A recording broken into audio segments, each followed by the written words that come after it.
Today on Locked On Canadiens, Nick Suzuki and the Montreal Canadiens are off to a 119-point pace. We'll tell you why that's exactly right, and there's no need to worry about that at all.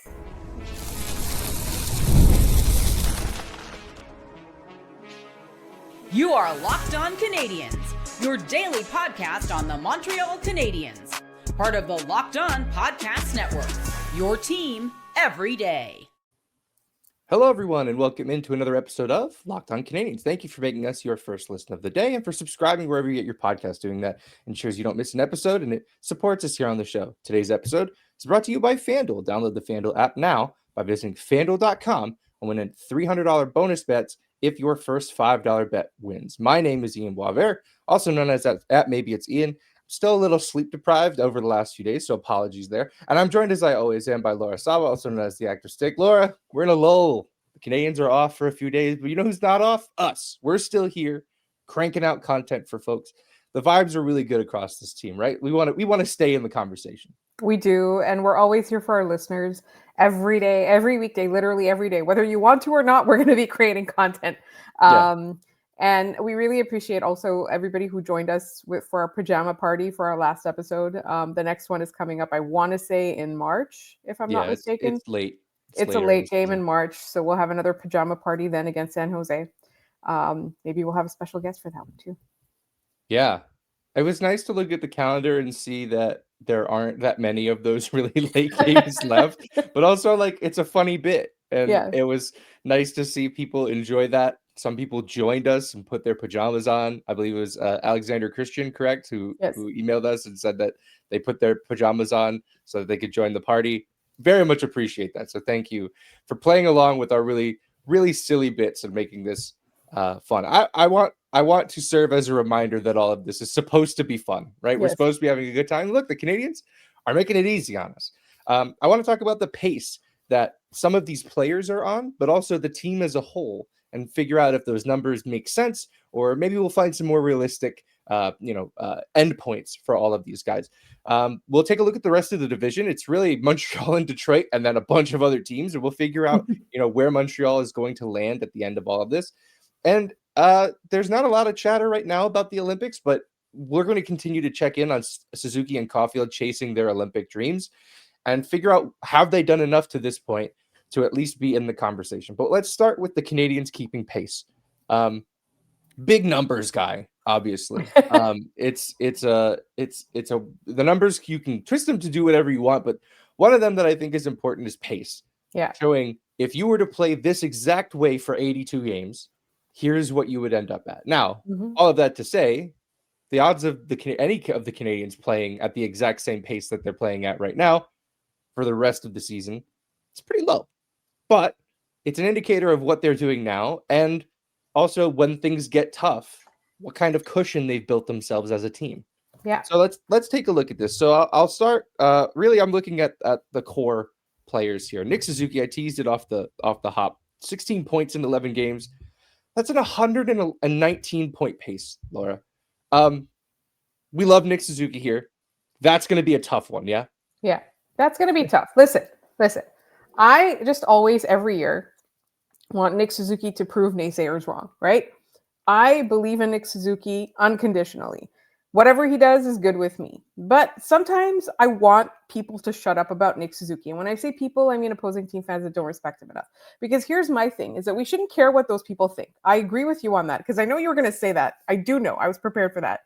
But I just don't like people disrespecting Nick Suzuki. And I think that's totally allowed. Yeah. I see a lot of that. I see a lot of Canadiens fans getting upset. He's overrated and they get all bent out of shape. Who doesn't care? Nick Suzuki. Don't care even a little bit that you think he's overrated. Nick Suzuki is insistent upon becoming the best version of himself and making this Canadiens team into the best version of themselves. I don't think he cares about your Instagram comments or your Reddit posts or your tweets. I don't think he cares a lick. They're 8-3. I think that's what he cares about the most.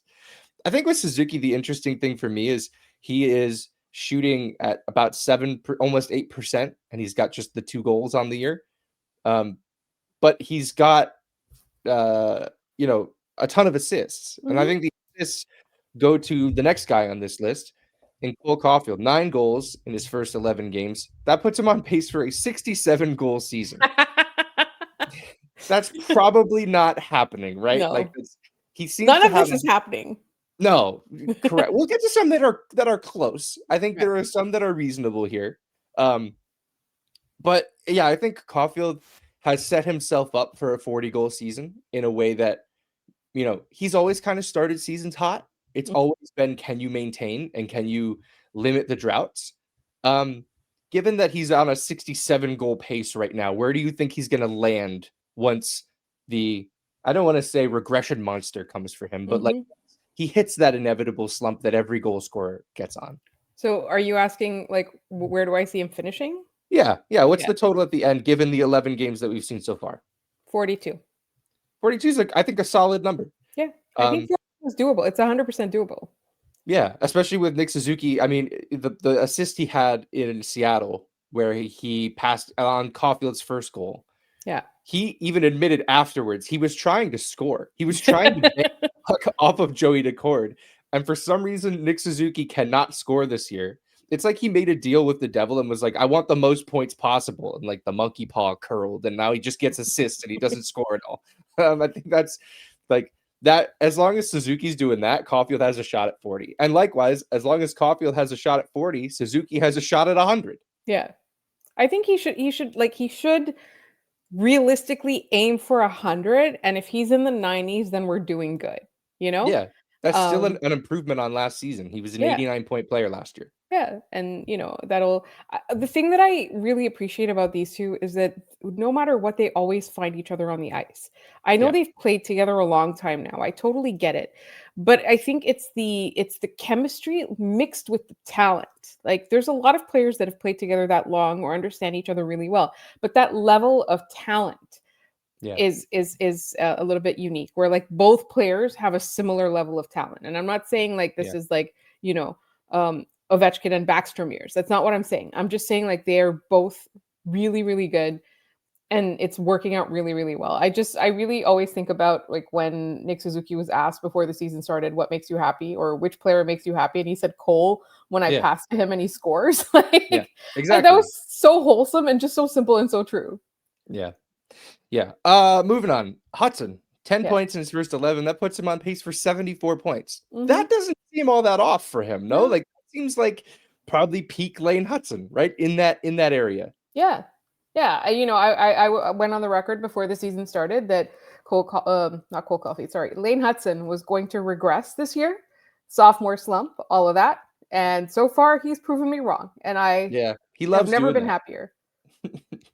He loves proving people wrong. It's like his favorite thing in the world. Yeah, I think if he hits 70 points, we're laughing. Like that's an incredible season from a sophomore undersized defenseman.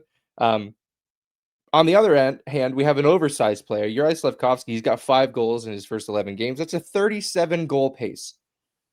I started to think before I started crunching these numbers that I think a 30-goal season is in range for him. Yeah. And you think about it, like if Caufield is hitting 40 and if Slaf is hitting 30, maybe Nick Suzuki's goals take a dip back, but Suzuki's assists just skyrocket because of the guys he's getting the puck to can't stop scoring. Like I think that makes that whole line cook a little bit better. And especially considering they're on the power play with the aforementioned Hudson and now Demidov. Like, is a 30-goal season within range for Slafkovsky? I absolutely think so. Like, the one thing I want to point out is that we're now 11 games into the season. We've played 1 month because the next Canadiens game is after October is over. We still haven't seen Uri Slafkovsky slump, right? Yeah. So he is so far beginning of the season Slaf. So I don't know if it's half season Slaf or second half Slaf or whatever, but so far beginning of the season Slaf is hitting on all cylinders. Yeah, I feel like second half Slaf is gone. Like I think he'll still play that well in the second half, but that moniker was always about his play in the first half, not necessarily his play in the second. Yeah. Last player here, and then we'll take a look at the team really quick. Demidov, 9 points in 11 games. That's a 67-point pace for points. That's really high, but I think given he's going to have power play one time and that line at his line at 5-on-5 is clicking, I think it's reasonable. I see him like in the 50-ish area. Yeah. Yeah. I think if he hits 60, it's on the last game of the season. Like he hits that and they go into the playoffs. Lastly, for the team 16 points. Also along with Nick Suzuki, 16 points, which means they're on the same pace, 119 points. That I'm going to set expectations now is not going to happen. No.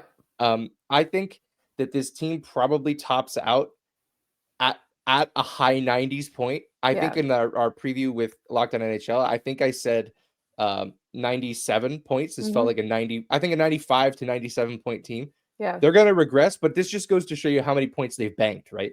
Yeah. I'm feeling 98 this season. I don't know what it is. Something just is strongly calling to me about that. And we'll hope it's good enough to make the playoffs, not in a wild card spot. Yeah, 98 might be enough to finish in one of the top 3 seeds in the Atlantic, which is a perfect segue to our second segment where we'll talk about the rest of the Atlantic Division. We'll check in on them and those pesky Red Wings who seem to just be hanging around and making it so Montreal can't gain any ground. And we'll get into all that in just a minute here on Locked On Canadiens. The NBA is back, and there's no better place to get in on the action than FanDuel, the official sports betting partner of the NBA. Even if you miss the start of the game or you want to ride the hot hand, FanDuel has live bets on everything from who will score next to fourth quarter comebacks. Plus, you can even combine your live bets into a same game parlay for a shot at a bigger payout. It keeps every game exciting, especially when your team's making that late push.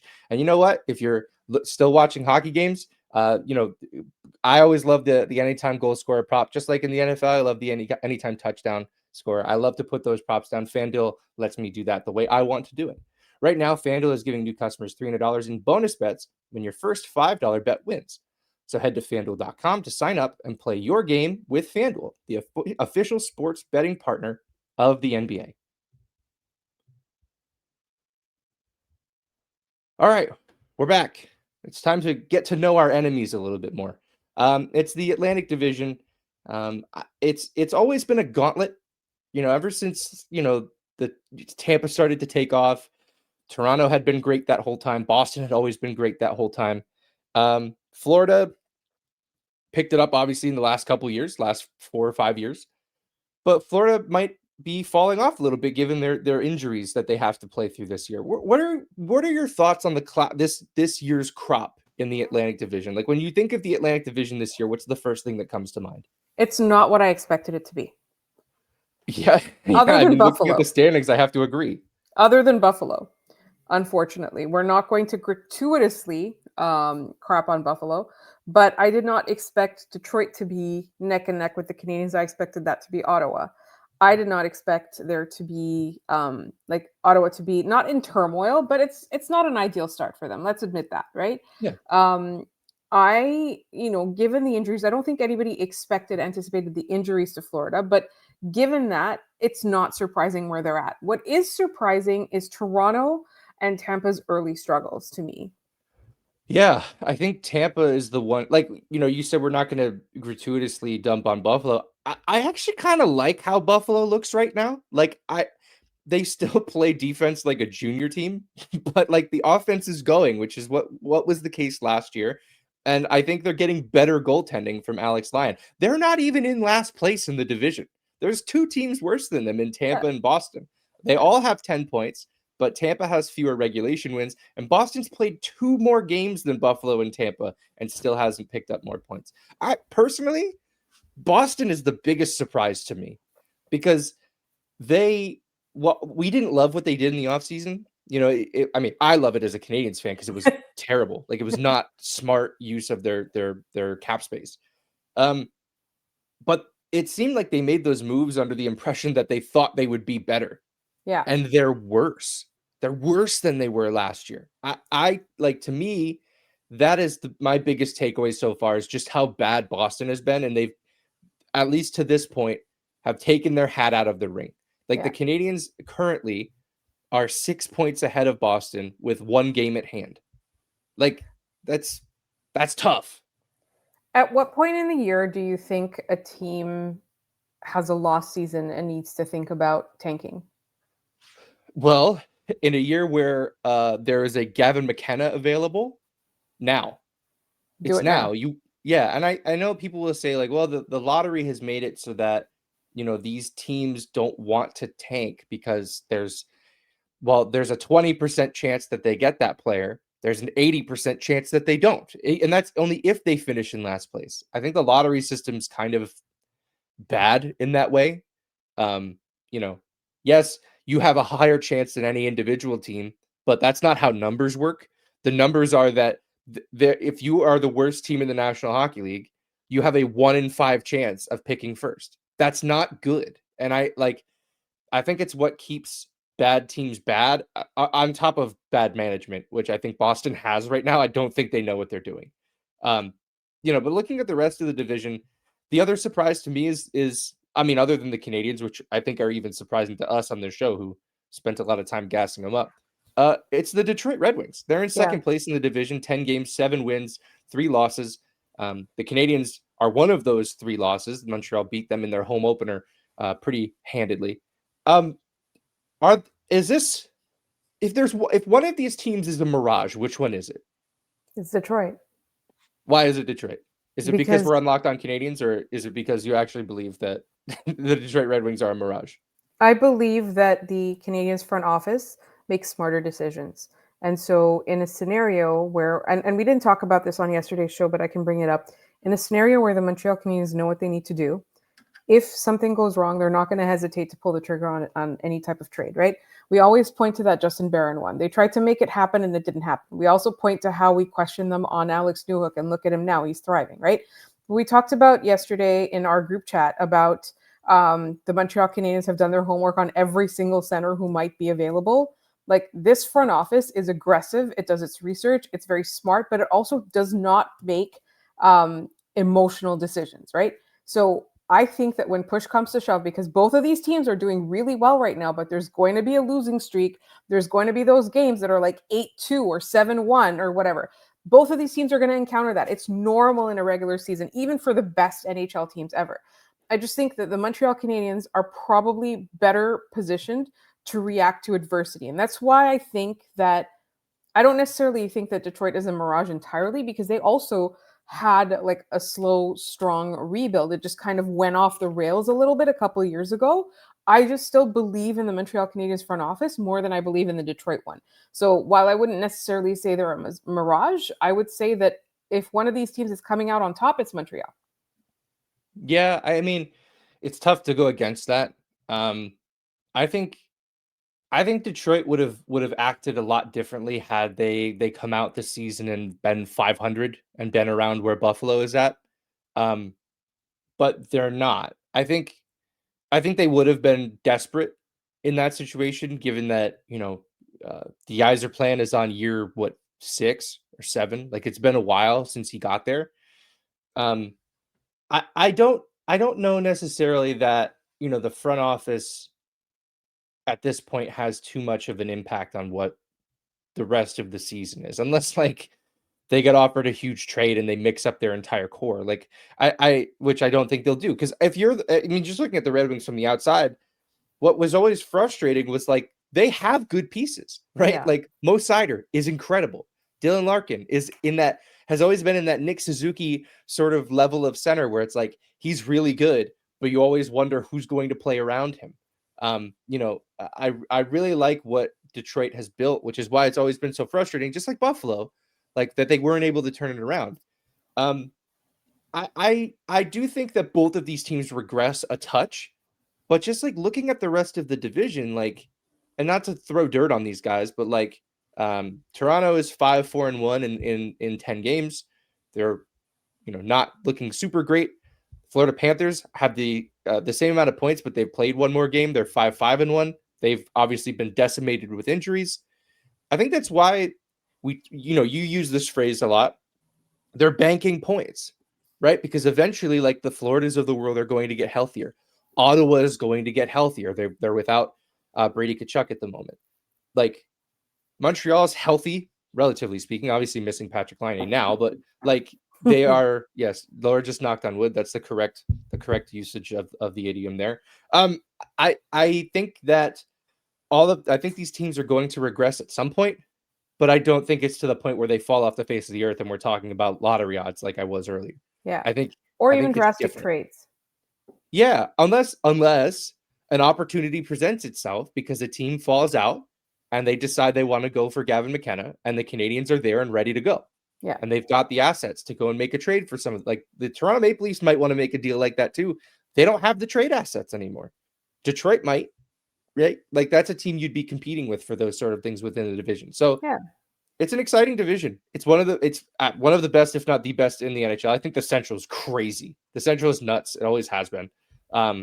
But I really think that this start by the Canadiens has positioned them well, despite the fact that, you know, they will slump eventually, and it won't be as devastating as it would be to, like, a team like Buffalo, who hasn't had a great start, where if they hit a slump later, it could end their season. Yeah.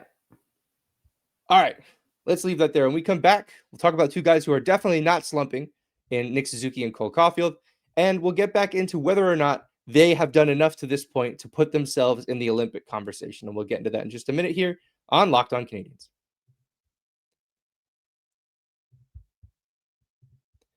Let's be honest. Most of us can't even name all of our financial accounts, let alone what they're worth.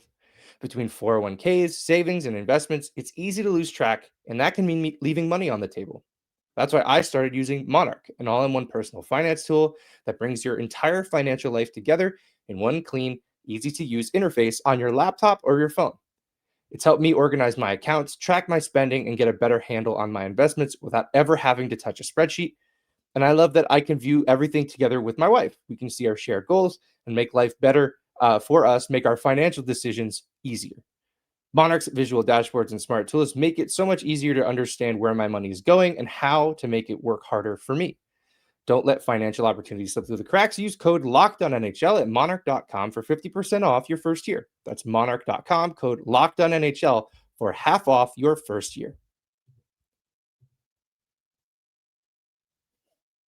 All right, we're back. Look, Suzuki, 16 points in 11 games. Caufield, 9 goals in 11 games.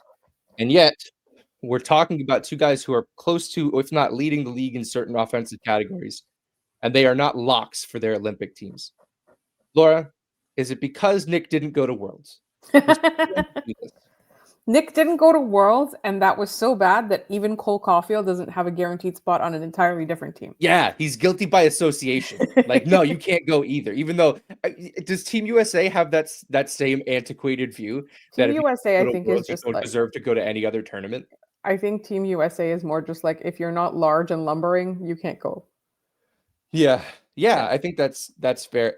Have Caufield and Suzuki done enough to this point to at least be on the short list of players who could get a call? It's going to be around the holidays, which, you know, if you're a guy who's expecting to make it and you don't, it's kind of rough.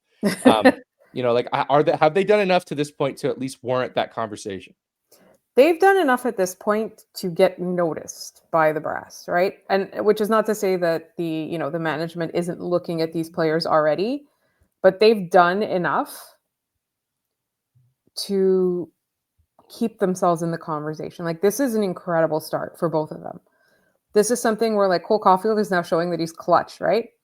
What I just thought about is, like, what if they both make it and then this destroys their friendship? No, they'll be fine. I think their friendship is better than, is stronger than an Olympic medal. I think they'll be okay. The more I think about this, and I think about the pace, the start that these guys have had, and if they were to maintain this, that's obviously a big if, right? That's the second part of this. So hold that at arm's length. We'll get to that in a moment. But the concept of Team USA leaving out a guy who is currently tied for the league leading goals with 9, tied with Pavel Dorofeyev in Vegas, which is crazy, Jack Hughes and Nathan MacKinnon for goals, and leaving out the league leader in assists in Nick Suzuki. Nobody else has 14 as of right now. The concept of leaving those two guys out of your best on best roster means that you have not iced a best on best roster. It just doesn't. If you don't have the best guy, what are you doing? Yeah. Like, and if Canada, if we get to a point where Suzuki and Caufield have maintained their pace and it's time for them to pick a team and they have not been named to those teams both deserve to lose. You have put other factors above having the best hockey players on your team. Cole Caufield's not big enough. Yeah, it wasn't a problem when he was on the World Junior team winning a gold medal, also a Team USA product. Like, at some point, you are just hamstringing yourself for the sake of doing it. Yeah. And Hudson, I get, he's young. It's why I didn't even enter him into this conversation. Like, he's not going to, I don't think he'll be at this Olympics, but he's probably going to be at the next one. Yeah. Well, he got a symbolic phone call finally, right? We can all calm he's down. On the preliminary list, yeah. right? Cole Caufield, notably, I don't believe was on that list, which to me, again, what are you doing? As an American who, is a Canadian citizen technically and who roots for Team Canada in these things, I'm stoked that Team USA seems to be just not learning any of the lessons that they need to learn. Like the fact that towards the end of the Four Nations, they were scratching Kyle Connor and Chris Kreider, who I know is hurt, but who can score goals, in exchange for getting 3 minutes out of a completely destroyed Matthew Tkachuk. Like, their brains don't function the way they ought to if they want to build a team that is capable of winning against Canada. Because they just don't have the talent. They have the talent. That's the thing that drives me crazy, right? Yeah, they have the talent. I'm still worried about Team Canada's goaltending, but maybe that's a different conversation. Yeah, I mean, especially now, it ain't going to be Sam the way that he started this season. I just don't think that that's a reality for him. Just looking at the the rest of who could be on these rosters, like, Nick Suzuki is fighting with guys like Robert Thomas. He's fighting with guys like Mark Scheifele, both guys who have cases in their own right to be there. Mm-hmm. But I mean, if these rosters are big, so you can get named to a team and never play, it's possible, right? We've seen it. We've seen it happen. Yeah. I mean, I go back to the Sochi Olympics 2014, where you look at that defense core and you're like, why did prime PK Subban not play a lot? And it's because there was prime Shea Weber and Drew Doughty and Alex Pietrangelo and Jay Bowman. Like, it was just a disgusting roster. It was like, okay, that makes sense why you didn't use that guy. It was annoying, but I get it. And then you look in goal and it was like Carey Price, Roberto Luongo, Marty Brodeur, Marc-Andre Fleury. Like, it was just stupid. Yeah. And now they don't have any of those kinds of options in net, which is scary. It's the scariest part of all of this. I don't want to cheer for Jordan Binnington again. No. If the decision were to be made today, not by Laura Saba and Ian Boisvert of Locked On Canadiens, but by the general managers of these respective teams, are Nick Suzuki and Cole Caufield on their respective teams? I think Nick Suzuki, yes. Cole Caufield, no. That's where I land too. And it's cool. Like, if you guys want to repeat the Phil Kessel experiment where you leave a goal scorer out because you just feel like it, cool. That didn't work out so well for you guys last time you did that, though. I do want to remind our American friends that that's not, and if it happens, I hope Cole Caufield recreates the Phil Kessel post where he said, felt like there was something I should have been doing tonight. And it was the night that Team USA got kicked out of. Was it the World? I think it was World Cup. I don't even think it was the Olympics. I was like, something. Yeah, I get frustrated watching these guys have the greatest hockey players of all time. We are living in the golden generation of hockey. Like, I don't think people truly understand how great the sport is right now. And to leave out a guy who could be leading the league in goals by the time you get to the Olympics. Yeah. Looks good on you. Whatever you get is the right thing. If you win, congrats, you made the right choice. That's fine. If you lose, you should be clowned out of the sport. Like, I just don't think that that's an unreasonable expectation for what should happen to guys like Bill Guerin should they make the wrong choice here and omit an elite goal scorer. Especially because Austin Matthews can't score anymore. I don't know if you guys noticed this. He stinks. Like, he's not scoring. What is going on with him? He lost his best friend. Aww. There's no Mitch Marner. He was actually the whole thing. Mitch Marner was the whole Toronto Maple Leafs, and they glue. They ran him out of town. Oh well. Anyway, let's do our trivia and head out of here. Yesterday's question: Alex Newhook is the second highest scoring Hab from Newfoundland all time. Who is first all time of Montreal Canadiens to play to play for Montreal, but also come from Newfoundland? Who's the answer, Laura? It's Michael Ryder. The drums need to be like a beat shorter. They're like, I know, they right? go on for like a beat too long. It's fine. Just like a little bit too long. Yes, Michael Ryder. Alexander Christian, 43 Habs fan, our friend Ben. Basic Bruce. I don't think you're Basic Bruce. Cecile Phillip, Marc Couturier, Super Rain, and High Times 38. All of them got it right. Congratulations on playing our trivia and getting it right. Yes. Excellent. All right. Today's question. Since the year 2000, no Montreal Canadien has had a more productive first 11 games than Nick Suzuki. No one touches it. He has 16 points in those 11 games, as we said a bunch on the show. Cole Caufield has 13 points and is tied for second with this former Montreal Canadien. So which former Montreal Canadien is tied with Cole Caufield for the second best first 11 games of a season since 2000? This is the most inside baseball question I think I could have ever come up with, but this is what you get when you're functioning on very little sleep and access to StatHead, the paid subscription to Hockey Reference. So if you have the question, if you have the answer, put it in the comments down below this video. Send it to us any way you know how, and we'll give you a shout out on the next episode of the show. And that is going to do it for us today on this episode of Locked On Canadiens. Thank you for making us your first listen of the day and for subscribing wherever you get your podcast. Doing that supports us here on the show and ensures you do not miss an episode. After this episode, you should go check out Locked On NHL. They're covering every game, every night, giving you guys the local angle that you love by bringing in all of the hosts from Locked On, including us. Maybe one of our shorts ends up on there for coverage of that game. So go check out Locked On NHL everywhere you subscribe to podcasts. You can find the show Locked On Canadiens everywhere we're posting things at Locked On Canadiens, Blue Sky, Instagram, and TikTok primarily for those. LockedOnCanadiens@gmail.com for our email. We do a mailbag every week. We have one tomorrow as you're listening to this. So send in your questions today, LockedOnCanadiens@gmail.com, and we'll do our best to get to it tomorrow on the show. Thank you so much for listening. My name is Ian Boisvert, also known as @maybe it's Ian. You can find Laura at The Active Stick. Thank you so much for listening, and we will see you guys tomorrow.